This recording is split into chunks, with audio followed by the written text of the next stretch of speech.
feed with feeder, fish with float. It's a lovely lazy way of doing it.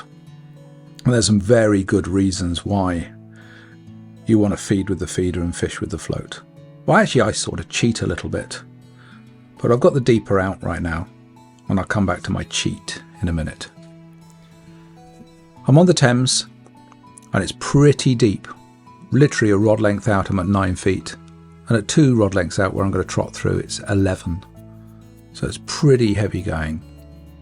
So I'm using the multi-tip in 13.6 and the float rod in 13.6 as well, so I can deal with the depth. Deeper's on and I'm just checking things out, and it's a nice clean bottom, all level. So what is feed with feeder and fish with float all about? Well, in essence, if you're using a catapult, and especially in deep water, you really don't know where the bait is ending up. I mean, it could be out into the channel as far as we're concerned. We don't know the real fall rates. Most of it's guesswork, and it really, really is just guesswork. And I'm sure most of us think we know where it's landing, but it is just guesswork. Short of being down there with scuba gear and watching it, we really don't know where those maggies are landing. Also, you don't know where the fish are taking the maggots. They could be coming up through the water column. But most of us trot on the deck. So deeper work's done. And as I said, I really do like this deeper. And I'm on the fine feed specialist rod. So what I'm doing now is just popping on a little cage feeder and I'm going to get some bait on the deck. And I know where it's going to be because I'm using a feeder.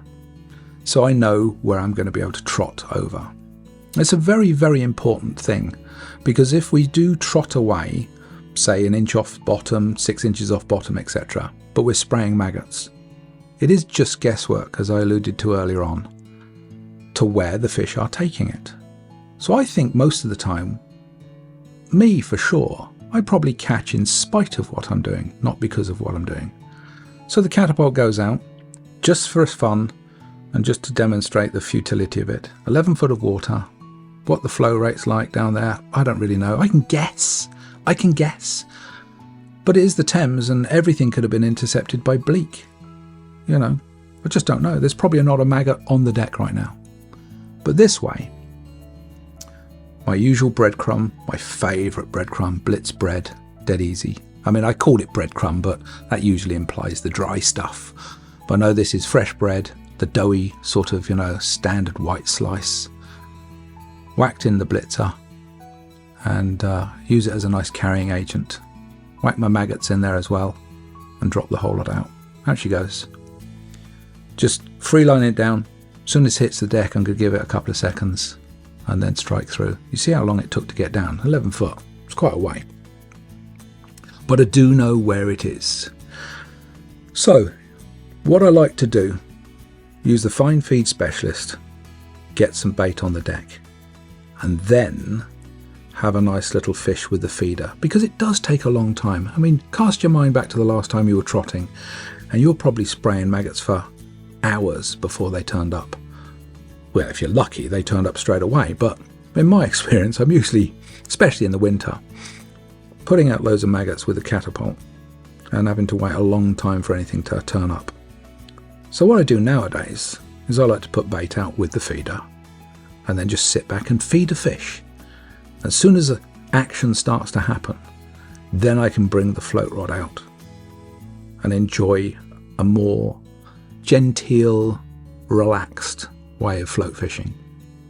I find it just hard nowadays to stand there and trot away for hours and hours and hours, constantly feeding and constantly trotting is just hard work. So I've taken a lot more gentlemanly, sort of lazy approach.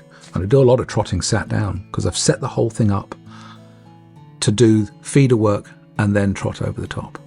Deeper's done its job, it's going away, and the cage feeder's done its job, so that's back in its pocket as well.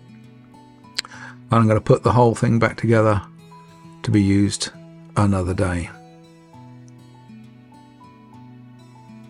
cage feeder. Those are those big bait up feeders, and as you can see, 3 pockets on, one with a searching lead, one with the feeder and one with the deeper, and I put the whole thing away like that, and I've got everything to hand, as I find this fine feed specialist one of the most important rods in my kit. I can get so much done with it. So now out comes the 13.6 multi-tip, and I've got a straight inline because there's hardly any flow, and I've got an inline 1 ounce feeder, and I've got the 1 ounce tip on, and about a sort of, I'm guesstimating, but something like a 2-foot tail, and maggots is the bait of the day.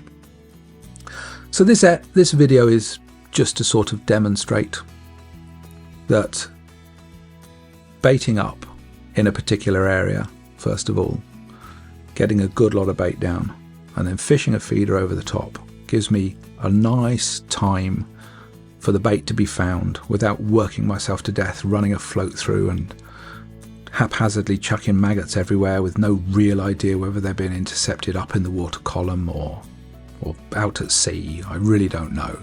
I just need to take the guesswork out of it. Am I not catching because I'm crap angler, or am I not catching because they're just not there, just not feeding or whatever? I need to eliminate as many uncertainties as possible. And by knowing where I've put bait, and knowing now putting the feeder in the same place and waiting for indications, suck maggots or a decent fish takes it, etc., I know that they're there. And then when they are, I can then take a leisurely approach and float fish over the top.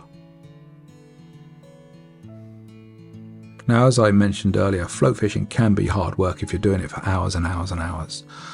So I'll often, when I've got indications on the feeder, run the float through, hopefully get lucky and put one in the net.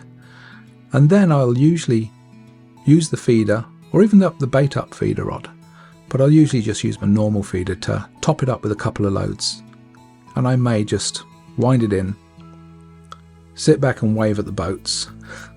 And they asked me how much I'm catching, and I said 1 big one so far, as we all like to. So wait for a few indications again, and once they're back on the feed, start trotting one more time. This way I find that I can fish on the float way more effectively and catch more fish with way less work. And being a lazy old boy, I just like to sit down and enjoy the day. I mean, when we were filming this, the weather conditions were not ideal at all. So we're just really going through the motions, demonstrating the technique. Feed with feeder and fish with float. And I'm still on the feeder right now, as you can see. So, as I said, I find my spot, I bait it up, I fish with the feeder, and then when things start to look a bit more promising, out comes the old float rod, and I have a go. And then I might only trot through, without any loose feed whatsoever, I might only trot through, say, half a dozen times. And if I don't get lucky, I put the feeder out again, just to keep the bait going in. But at least I know that I'm trotting over bait that's on the deck. It might have been eaten, but I know it's there, or should be there. I know it's not 5 foot up in the water and being intercepted by bleak and whatever. I know it's there. It was a very, very blustery day. Middle of summer as well, and I've got a fleece on and a hat just to stay relatively warm. I do find, as I said earlier, float fishing can be just hard work. I love it, absolutely love it. It's nothing more pleasurable than running a float through. But if you're just doing it hour after hour, fingers are numb, arms are aching, no matter how light the rod. But this way, I just get to be able to put it through a couple of times, hopefully get lucky, and if not, sit back on the feeder. It's a technique I use a lot now, and it's basically because I'm quite lazy. And if you're out fishing for the day, I want to be able to fish for the day, but not have it really hard work. So fishing the float over feeder is great fun. And I can swap back at any time. Once I'm tired, I can just say, right, just pop the feeder out and wait for a wraparound. It's lovely. The Thames is a beautiful place. It doesn't give up its treasures very easy. And I do find most of the time that the big bream come out as it's getting dusk. you know, last knockings type thing. And the chub and the barbel will show up sometimes as well. There's a bit early season for the roach shoals to be in, but there won't be more than another month and they should be on us. But this technique can be applied anywhere. Deep water, shallow water. It's easier to use the polt in shallow water because you can pretty much see if you're in 3 feet of water, fast sort of streamy conditions, you know, catapult's just easy to do. But still, a lot of it's being washed down. And I do want to concentrate the fish in the area where I'm going to be running my trot through. So even in shallow, I tend to use a feeder to get them going and deposit my bait nicely. And it's just a confidence factor as well. I know where the bait is and I know where to trot over. And with catapulting, I really don't. I'm just guessing. So that sort of is in essence why you should feed with the feeder and fish with the float. And to be more accurate, you should feed with the feeder and fish with the feeder until the fish turn up. And then have a go with the float. Makes a hard job considerably easier.